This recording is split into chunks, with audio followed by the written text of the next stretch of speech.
C'è un'ombra vecchia che scende dal monte mentre la luna si nasconde alla fronte. Non è una nonna che porta il calore, ma un freddo ferro che mette timore. Vigilia di festa, la tavola è piena, ma fuori la porta si sente una catena. Chi mangia da solo e non pensa ai defunti, presto farà con Maria i suoi conti.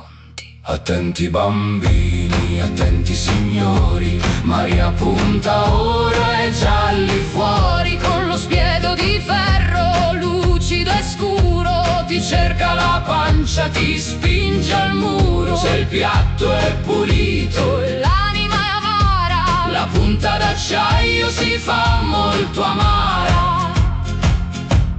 Zia Maria osserva dal vetro appannato chi tutto il torrone si è già divorato. Non hai lasciato un pezzo di pane, le anime antiche restano tane. Lei entra nel buio, non fa rumore, ti punge la carne, ti gela il vigore. Un segno profondo, un monito eterno, chi è troppo goloso finisce all'inferno. Attenti bambini, attenti signori, Maria punta ora e già lì fuori. Con lo spiedo di ferro, lucido e scuro, ti cerca la pancia, ti spinge al muro. Se il piatto è pulito e l'anima è avara, la punta d'acciaio si fa molto amara.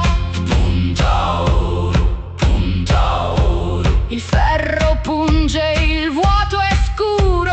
Lascia un boccone, lascia un invito, o il tuo banchetto sarà presto finito.